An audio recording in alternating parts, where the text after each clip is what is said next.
la pantalla, ¿no? ¿Se ve la pantalla o no? Sí, doctora. Ya. Ya. Vamos a hacer un poquito de drenajes torácicos. ¿Qué es un drenaje torácico? Pues ya lo hemos visto, ¿no? En los pacientes que van a ser sometidos a una cirugía pulmonar o del mediastino, pero dentro de la cavidad torácica, ¿no? Si hacemos un huequito, ostomía, por eso se llama toracostomía, un huequito a través del espacio intercostal y se coloca un tubo. El tubo es un tubo de plástico, puede ser también, hay tubos de silicona con línea radiopaca y tienen unos agujeritos en la parte distal, ¿no? ¿Para qué nos sirve hacer este procedimiento? Pues para eliminar aire, en casos de neumotórax, líquido, en casos de derrame pleural, quilo también cuando tenemos lesión del conducto torácico, o si hay una infección, una neumonía complicada con empiema, pus, ¿no? En el espacio intratorácico.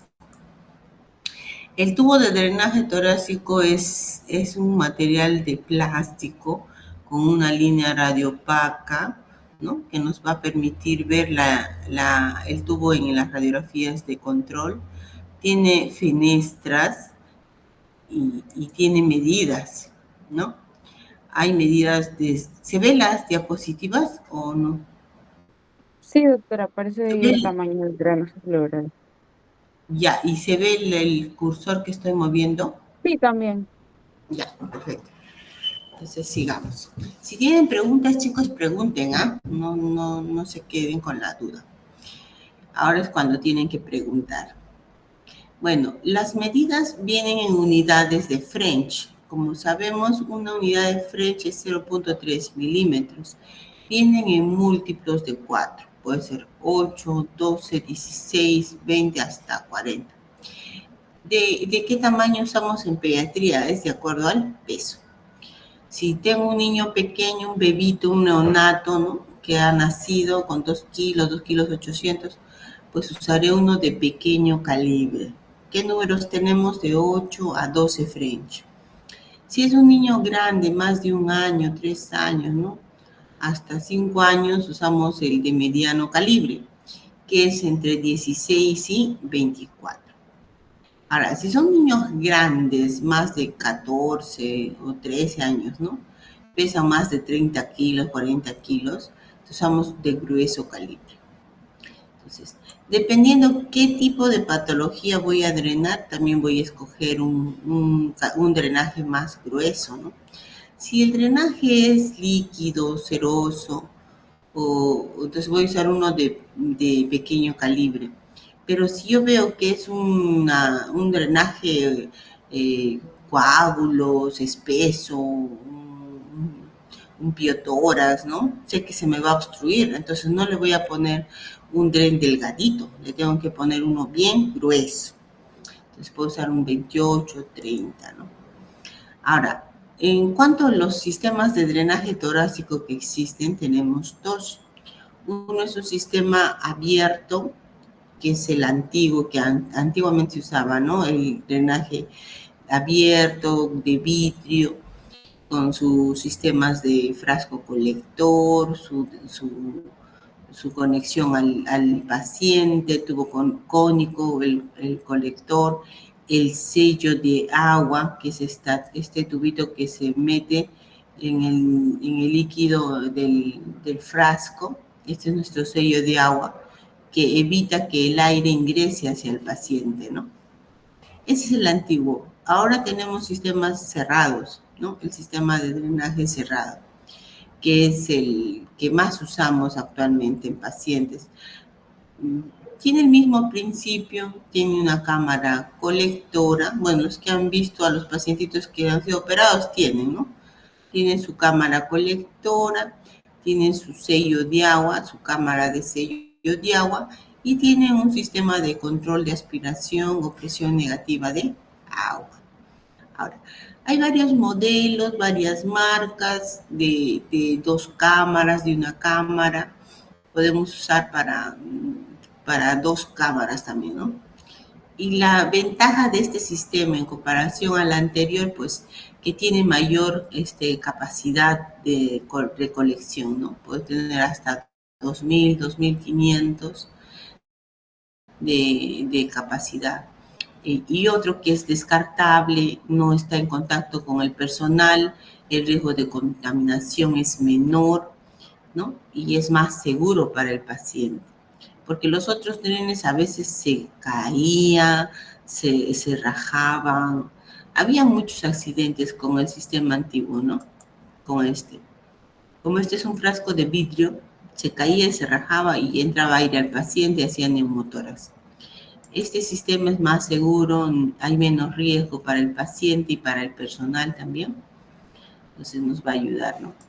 Ahora, ¿qué es lo que podemos drenar? Con este sistema podemos drenar sangre, líquido, y aparte que podemos tomar, hacer una medida horaria más exacta, porque yo marco en el momento en que le pongo el sistema, lo marco, le pongo la fecha y la hora, y voy, cada reporte de turno estoy marcándolo, ¿no? Para ver qué de importante es hacer un control posoperatorio si un paciente ha sido operado de una cirugía cardíaca, qué sé yo, ¿no? Entonces, ¿qué es lo que tengo que tener en cuenta en el posoperatorio inmediato? A ver, chicos, si opero un paciente, acá creo que hay un caso. A ver, tengo un paciente de 1 año y tiene 10 kilos, posoperado inmediato, 2 horas, ¿no? De una cirugía de falot, digamos. Presenta sangrado de 500 y sus exámenes de perfil de coagulación son normales, su hemoglobina está en 7. A ver, ¿qué hacemos con este paciente? Y veo su drenaje y el drenaje ya está en 500, ¿no? Ya está en 500. ¿Qué hacemos? 2 horas de cirugía. A ver, chicos, ¿están Primero ahí? sí, doctora. Primero tendríamos que ver lo que es el tema de la hemoglobina, doctora, que esté en 7 el paciente antes de operarlo. O sea, Ya, antes de operar estaba en 15 porque los falos tienen la hemoglobina alta porque son cianóticos. Estaba en 15.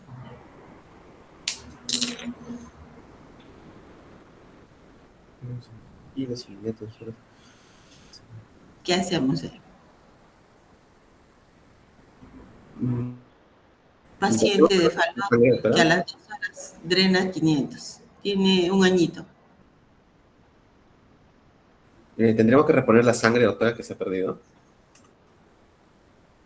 Ya, pero ¿cuál es la causa?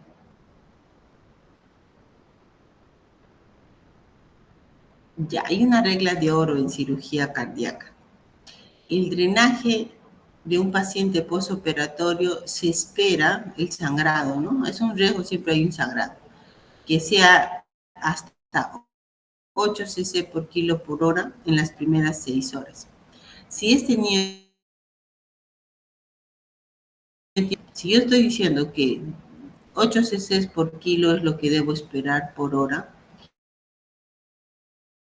entonces si pesa 10 kilos, ¿hasta cuánto debería esperar yo el sangrado en la primera hora? ¿Hasta 8 por 10? ¿Cuánto? 80, hasta 80 cc por hora. Y en las 2 horas, ¿cuánto debería de sangrar? Hasta 80 por 2. 160. 160, muy bien. Dice, pero yo tengo este niño, ya está con 500. ¿Qué quiere decir? ¿Lo operamos o no lo operamos? No, doctora, porque excede el máximo. No, porque yo espero que sangre hasta 160, pero este niño ya sangró 500. Es un sangrado quirúrgico.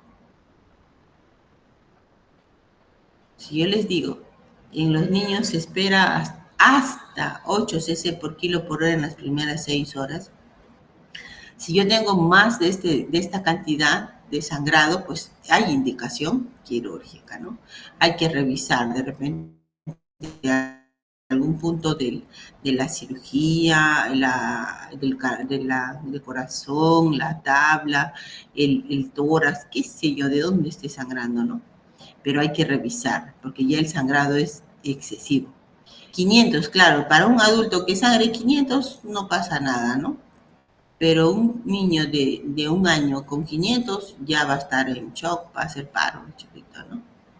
Claro que lo primero que pido es sangre, ¿no? Porque le tengo que transfundir. Y si antes de la cirugía estaba en 15 de hemoglobina, ahora está en 7, pues ha sangrado un montón, ¿no? De repente está coleccionado y yo solo veo lo que rebosa ya, no lo que está sangrado activamente, ¿no? Entonces, por eso es importante, yo les decía en pediatría, el peso. En pediatría es vital. Tienes que saber tomar decisiones con el peso. Si no, vamos a esperar que sangre 1000, ya no hay paciente ya. Sigo esperando las horas, va a seguir sangrando, ¿no? Bueno, eso en cuanto a los drenajes. De ahí la importancia de tener un control horario estricto del volumen del drenaje, ¿no? Cuánto de sangre está sangrando por hora. Entonces, yo con este sistema de drenaje torácico puedo hacer este conteo y puedo tomar decisiones, ¿no? Por eso es importante. Ahora, el mecanismo es el mismo, ¿no? El paciente, bueno, antiguamente se usaban los 3 frascos para yo ponerle succión a mi sistema de drenaje, ¿no? Usaba un frasco como cámara de recolección, otro frasco para el sello de agua y un tercer frasco para la succión o la presión negativa, ayudar al paciente a evacuar, ¿no? Pero eso todo está ahora en este sistema. Si se acordarán, el paciente que estaba en la UCI estaba con succión, ¿verdad? Porque tenía un poquito de neumotoras. Entonces, acá tenemos la conexión para la aspiración, acá tenemos la cámara colectora y el sello de agua. Los 3 frascos ahora se resumen en uno solo. Ya. Hay indicaciones. ¿En qué casos yo le voy a colocar un tubo de drenaje torácico? A ver, chicos. ¿Cuándo pongo yo el tubo de drenaje torácico? Cuando, ujú. Neumotoras, muy bien. ¿Qué más? Cuando hay un líquido en la cavidad, o sea, que Ya, no líquido. corresponde al pulmón en general. Ya. ¿Qué más? Presencia de pus, doctora, o exudado.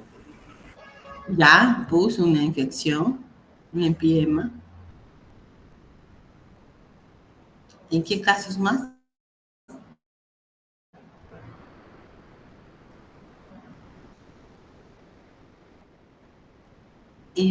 Hemotoras, ¿no? Sangrado, fracturas, lesiones vasculares, ¿no? En hemotoras.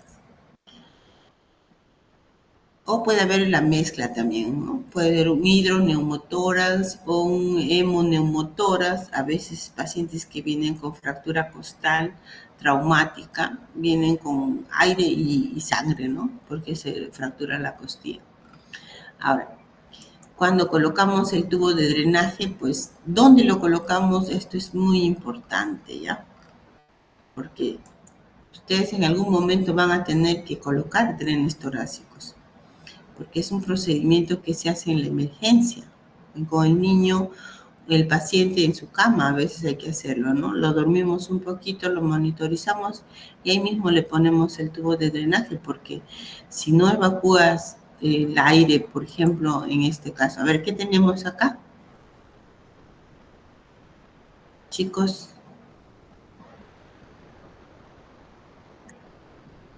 ¿qué hay acá? ¿Están despiertos? Aire, doctora. Aire. Es un neumotoras a tensión. ¿Acá qué se hace? Se puede drenar. Se drena, no es que se puede, se tiene que drenar. Tú te demoras más, el paciente hace paro. Acá, ¿no? Por eso es importante tener el triángulo de seguridad. Ese triángulo de seguridad está delimitado por los bordes, ¿no? Hay un borde del músculo pectoral mayor, la línea horizontal que se traza a través de la mamila y una línea vertical que va desde el hueco axilar hacia abajo. Entonces, la línea axilar media, la línea recta de la mamila y el músculo pectoral mayor forman el triángulo de seguridad. Si yo voy a hacer un procedimiento en tórax, voy a poner un tubo de drenaje, pues busco este espacio. En este espacio es casi imposible que lesiones alguna estructura importante, ¿no? Busco mi espacio de seguridad, hago el procedimiento. Acá tenemos. Acá está. Entonces, busco mi triángulo de seguridad, ¿no? Como hago la asepsia, la antisepsia. En adultos usamos soluciones de yodo-povidona. En niños usamos solo clorexidina por la reacción que algunos niños pueden tener al yodo. La piel es más sensible en los niños. Ponemos nuestro anestésico. Por acá tenemos. Ya, tenemos el equipo, ¿no?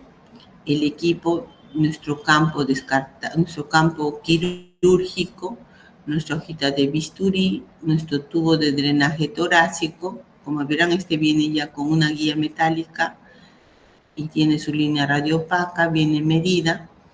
La silocaína al 2% sin epinefrina para infiltrar, nuestra seda negra a 2 ceros con aguja cortante para fijar el tubo, nuestras gasas, nuestro equipo de pequeñas intervenciones y nuestro sistema de drenaje torácico cerrado. Entonces, ¿qué hacemos?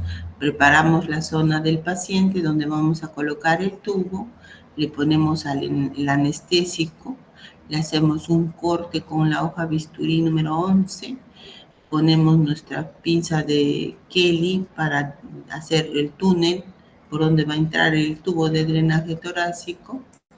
Luego colocamos el tubito, ¿no? Medimos, esto es muy importante.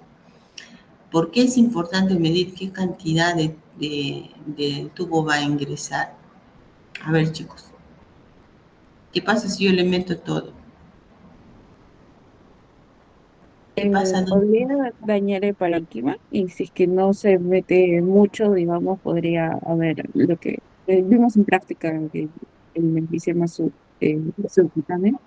Claro, si yo no meto todo, en primer lugar se puede doblar, porque todo no va a entrar. El tórax de un niño es pequeño, no es tan grande como un adulto. Entonces, si yo le meto mucho, demasiado se acoda el tubo y no funciona. Ahora, y si yo no le meto mucho, lo dejo casi afuera, ¿qué va a entrar? Aire, ¿no? Porque ustedes se acuerdan que los tubos son fenestrados, tienen fenestras. ¿Dónde está? Acá está. Estos tubos tienen fenestras. Si yo no lo meto como debe ser, midiendo, la última fenestra puede quedar afuera y puede entrar aire, ¿no? Y puedo pensar que tiene una fístula. Nuestro paciente, el que hizo el enfisema subcutáneo, tenía fístula, ¿no? Pero en este caso, si yo pongo mal el tubo, es decir, no le meto lo que debo meter, ¿no? Lo necesario, y queda una fenestra afuera, ¿qué va a pasar? Va a entrar aire a la cavidad torácica y voy a hacer neumotoras o voy a tener enfisema y voy a pensar que el paciente tiene fístula. Y no es la fístula, es que mi tubo está muy afuera, está muy salido. Entonces, por eso es importante medir antes qué cantidad de tubo voy a meter y con esas medidas lo voy a fijar, ¿no? Por eso es la seda. Cierro el agujero de la toracostomía, fijo mi dren a la piel para que no se salga gasas, ¿no? Gasas y le pongo un tegalet bien aislado, ¿no? Para que no ingrese nada. Una vez que ya he hecho mi drenaje, bueno, el paciente está en pediatría, los pacientes lo hacemos a la mayoría en sala, ¿no? Los dormimos, los sedamos y le ponemos. Pero si no nos da tiempo a llegar a sala, lo podemos hacer en shock trauma, en tópico de emergencia también, ¿no? Y ahí pues le hacemos con un poquito de midazolam, ketamina, lo monitorizamos y le hacemos el procedimiento.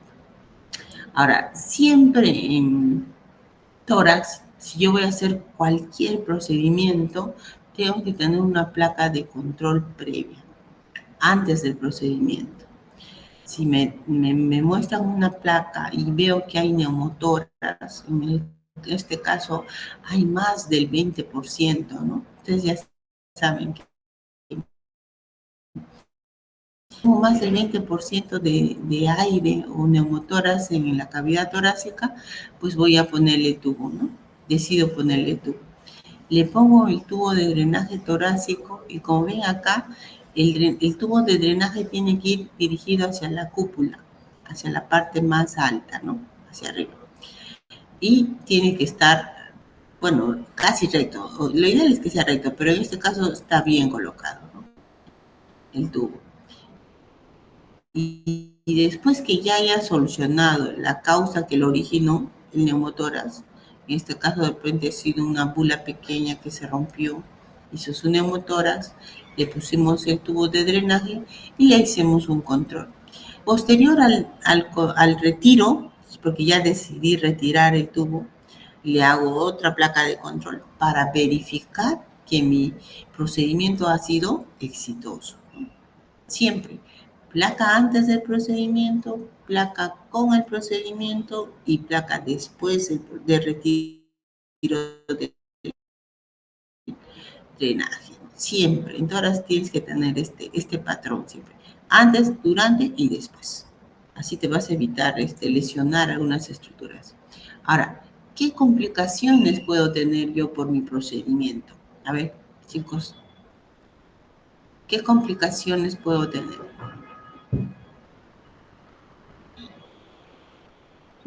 Podría ser lesionar el parénquima pulmonar.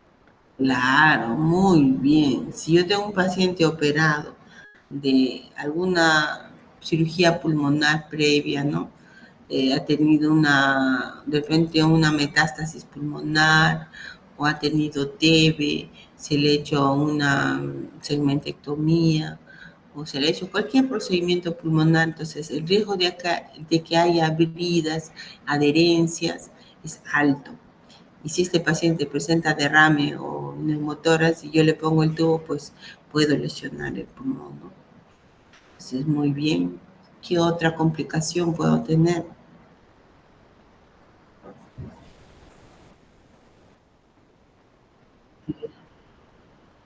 Claro. Si yo, a ver, ¿por dónde tiene que ingresar el tubo de drenaje? ¿Por la parte superior de la costilla o por la parte inferior? Inferior. No. ¿Qué pasa por la parte inferior de las costillas? El van sería por la parte superior. Ah, ya se dieron cuenta. Si hoy, ese es un detalle muy importante, que si yo le pongo el tubo de drenaje y me voy por debajo de la costilla, lo más probable es que lesione una arteria intercostal, ¿no? Y hagan hemotoras a mi paciente. Siempre abordajes por encima, por el borde superior de la costilla. Ahí no hay vasos que pasen por ahí, ¿no? Lesiones es más difícil. Ahí imposible que lesiones algún vaso. Ahora, ¿qué más puede haber? Infección, ¿no? Que esa zona de acceso también se pueda infectar. Acá tenemos un ejemplo. Ya, qué interesante. Dentro de las complicaciones también son lesión de un órgano subdiafragmático. A ver, ¿en qué casos yo voy a lesionar un órgano subdiafragmático?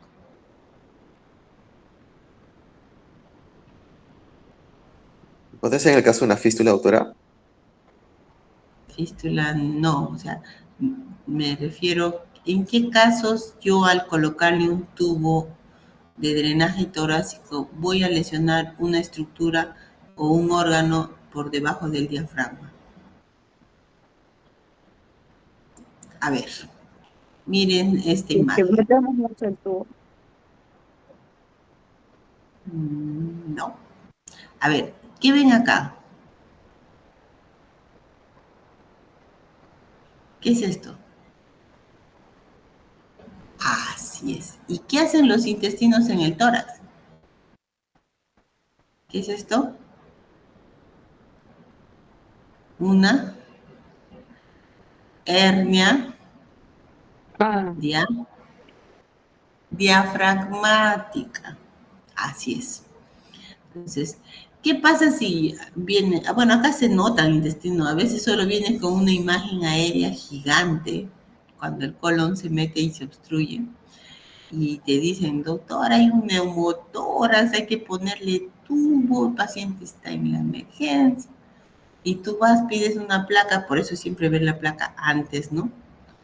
Y ves todas las tripas de arriba. ¿Le pones tubo o no le pones tubo? ¿Qué haces? No, porque ¿qué pasaría si yo le pongo tubo acá? ¿Qué voy a lesionar? El intestino. Intestino. Los intestinos, ¿no? Puedo perforarle el colon, si es el lado derecho puedo perforarle el hígado, ¿no? Entonces, siempre por eso yo les digo, antes de hacer un procedimiento en tórax, siempre pidan una placa de control. Entonces, en la placa tú vas a ver que en este caso el diafragma está bien elevado, ¿no? Está bien alto. Y todos los intestinos se han ido a la cavidad torácica. Entonces, acá tú pones un tubo, quinto espacio, pa, y le das a las tripas, ¿no? Entonces, complicas al paciente. Ya ver. ¿Qué otras complicaciones puedo tener? Puedo hacer a ver, ¿qué pasa si tengo un paciente con leucemia y está con un hemotórax y tiene 20.000 de plaquetas? ¿Qué hace? Hematomas, doctora. El riesgo es sangrado, ¿verdad? Entonces, ¿qué hacemos ahí? Con 20.000 de plaquetas. Aplicación de plasma rico en plaquetas, doctora. Hay que corregir primero, ¿no? Porque con 20.000 de plaquetas, no, yo no le hago nada y va a sangrar, ¿no? Entonces, primero corregimos. Muy bien. ¿Cuál es el ambiente para hacer mi clase? Más de un ratito, media hora. ¿Sí? Vamos a armar, ya. Entonces, ¿qué hacemos acá? Corregimos las plaquetas, ¿no? Para hacer cualquier procedimiento, siempre fíjense el perfil de coagulación, el cuánto de hemoglobina tengo, ¿no? Y corregirlo. Mínimo para hacer un procedimiento, pues es de más de 80.000, ¿no? 80.000 de plaquetas.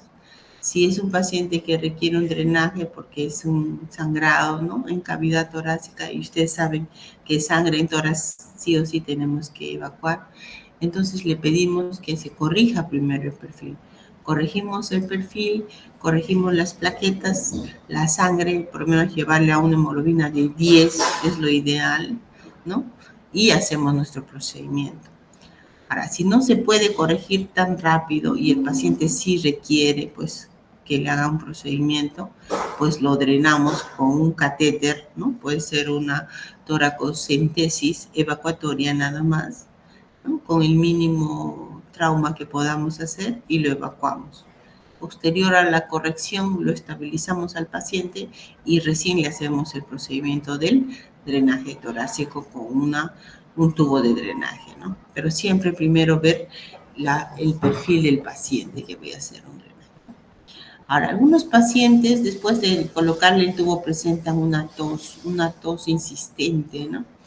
Después de evacuar grandes cantidades de líquido. Entonces, a esos pacientitos les decimos que probablemente ya no hay mucho que drenar y por eso es que hay una tos irritativa, ¿no? Hay un reflejo de oxígeno. A veces viene el paciente con un derrame pleural masivo.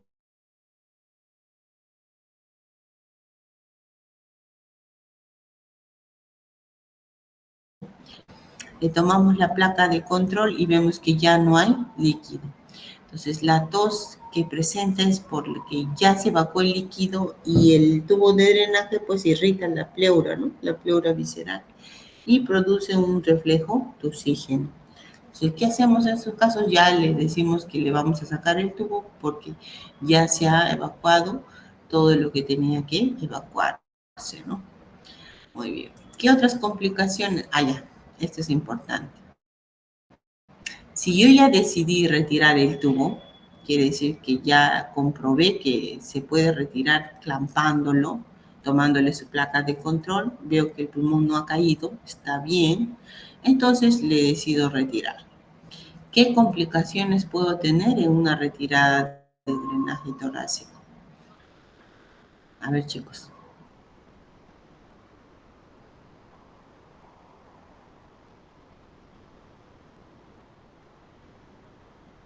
¿Están ahí Voy a o ya decir no que están?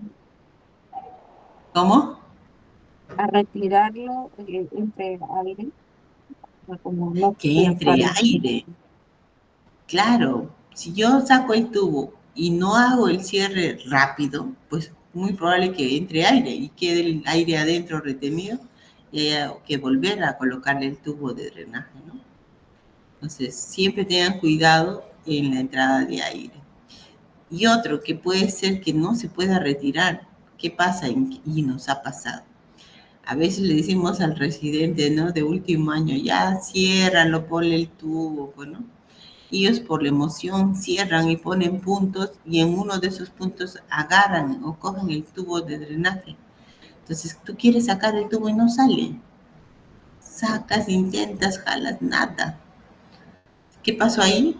Al colocar un punto lo cogen, ¿no? Cogen el tubo de drenaje torácico. Por eso es importante hacer el control, ¿no? Yo le pongo un tubo, bueno, cuando yo voy a cerrar una cavidad torácica por cirugía, pues pongo los puntos y verifico que el tubo esté suelto, que pueda entrar y salir, porque después para retirar va a ser difícil. Porque, a ver, si yo le pongo un tubo de drenaje y lo fijé con un punto al tubo, ¿qué voy a hacer? ¿Cómo lo saco? Lo primero tendría que cortar el punto, sacar el punto para poder sacar Claro, el tubo. pero ¿cómo le saco el punto si eso es por adentro que le he puesto? En el punto interno. Tengo que volver a entrar a la sala, abrir al paciente, buscar el punto que ha cogido el tubo, retirar ese punto y volver a colocar el tubo y volver a cerrar al paciente. Por eso es importante verificar, ¿no? Si yo ya le voy a poner el tubo, tengo que verificar que el tubo esté suelto, que no esté cogido con algún punto, ¿no? Muy bien. ¿Hasta ahí alguna pregunta, chicos, Mm, con respecto al drenaje? Doctora, también podría ser que al momento de retirar se pueda dañar alguna estructura o que haya sangrado. Claro, ya ha pasado. Si yo le pongo el punto y yo jalo el tubo y arranco el tubo con todo el punto y probablemente ese punto esté cogiendo alguna estructura muscular, ¿no? Entonces puedo lesionarlo. Tener cuidado siempre.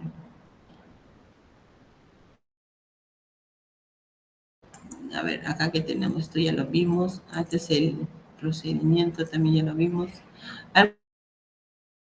¿Alguna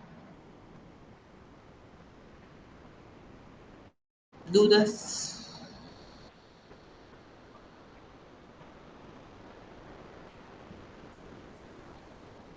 Para seguir con otro tema. Todo claro, doctora. Ya, todo claro. Ya saben, ¿no? ¿Cuándo colocamos el tubo? A ver, repaso. ¿Cuándo colocamos el tubo de drenaje torácico? En caso de neumotórax, una Sangrado. forma. Ya.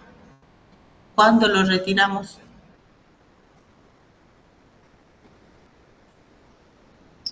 Cuando hay presencia de mejoría clínica del paciente, doctora. Cuando cesó la causa que lo originó. ¿Se acuerdan? No es lo mismo poner un tubo en un paciente con neumotórax, un paciente con hemotórax, un paciente con empiema. ¿A quién le voy a sacar más rápido el tubo? ¿Al que tiene neumotórax, al que tiene hemotórax o al que tiene empiema? El neumotórax. El neumotórax. ¿Quién se va a quedar con más tiempo el tubo? El empiema. Él. Muy bien. O sea, ya, eso tiene que tenerlo claro. ¿Cuándo le pongo? ¿Por Doctora, qué lo ¿y hay pongo? como un máximo de tiempo de que puede estar el tubo? No, no hay un máximo de tiempo. En pacientes oncológicos en cáncer de pulmón, Ajá. sus drenajes son crónicos. Ellos hacen derrames para neoplásicos en forma crónica. O cáncer de A mama veces, también. claro, cualquier problema oncológico que haga Tuberculosis. metástasis pulmonar. Bueno, en la tuberculosis está contraindicado el drenaje, les cuento. Ah, Si yo tengo un paciente con derrame pleural tuberculoso, le ajá. hago una toracocentesis y no le dejo el tubo, ¿ah? No le vayan a poner tubo. Esa es una Ah, buena contraindicación. ¿Por qué? La tuberculosis es un problema del parénquima, es una infección, pero es del parénquima. Entonces, este bacilo lo que hace es deteriora el parénquima pulmonar, se come el parénquima, deja cavidades, deja bronquiectasias, y estas cavidades a veces se colonizan de hongos, ¿no? El micetoma, los aspergillus, hay coinfecciones. Entonces, yo dejarle un tubo de drenaje torácico a un paciente con tuberculosis, pues le expongo a mayor, también hay una causa de infecciones, si se acuerdan, también puede ocasionar infecciones, es una complicación, el sangrado, el dolor, las infecciones del drenaje torácico. Entonces, lo que yo hago a un paciente con tuberculosis, que no está complicado obviamente con empiema ni con nada de eso, simplemente le hago el drenaje, una toracocentesis evacuatoria y diagnóstica a la vez para hacer los cultivos, el BK, ¿no? Todos los exámenes que se hacen para pacientes con TB o en descarte de TB, y no le dejo tubo de drenaje torácico. ¿Qué hago? Le doy tratamiento, ¿no? Tratamiento antituberculoso, un mes, 2 meses por lo menos, y le hago el control, el seguimiento. ¿Ya? En tuberculosis de diagnóstica de inicio no se pone tubo de drenaje torácico. ¿En qué casos sí le voy a poner? Cuando este paciente ya pasó su periodo inicial de infección tuberculosa, ya pasó los 6 meses o ya terminó su tratamiento y le quedan secuelas tuberculosas. Como ya les digo, estos pacientes hacen bronquiectasias, hacen misetomas, ¿no? Entonces, cuando ya pasó su periodo infeccioso, ya completó su tratamiento, ya le quedó la secuela, la cicatriz, la bronquiectasia o el misetoma, entonces ya voy a hacer una cirugía posterior, ¿no? Como una segmentectomía, una resección de bronquiectasias, una lobectomía por un micetoma. Entonces, por otro tipo de cirugía, pero ya pasó el periodo activo agudo de infección, ahí sí le voy a dejar el tubo de drenaje. Pero no se deja el tubo de drenaje en los primeros días, los primeros meses de la enfermedad. Se da tratamiento antituberculoso, ¿ya?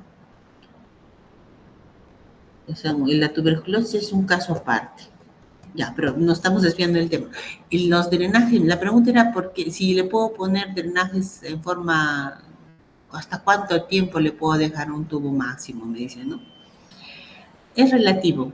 Pacientes con cáncer, metástasis pulmonar, que hacen derrames paraneoplásticos constantes, vienen a la emergencia, se le hace el drenaje, se van a su casa, vuelven a venir porque otra vez se volvió a llenar y así, ¿no? Van a ver en emergencia pacientes oncológicos con derrames paraneoplásicos que vienen frecuentemente a la emergencia. En estos casos, ¿qué hacemos? Les ponemos una válvula de Heimlich. ¿Alguien conoce la válvula de Heimlich?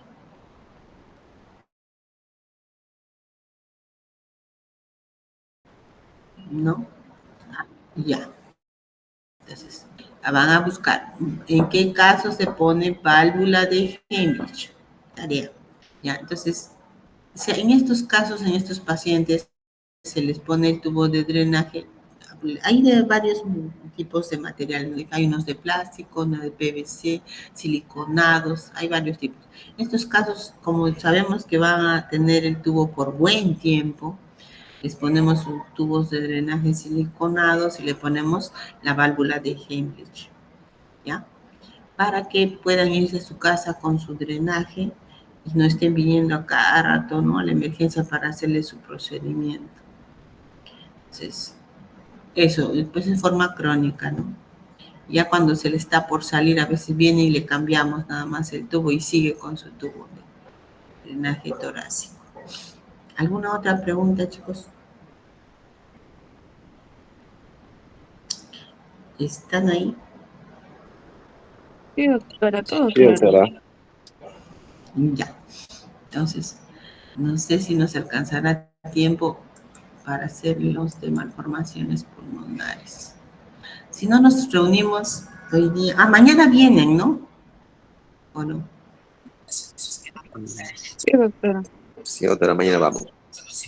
Ya. Entonces, mañana hacemos lo que es malformaciones pulmonares con ustedes. Y a ver un poquito de práctica. Hoy día vamos a operar justo un paciente con una metástasis pulmonar. Ya, chicos. Los dejo. Mañana nos vemos temprano de mañana. Doctora, ¿qué hora va a ser?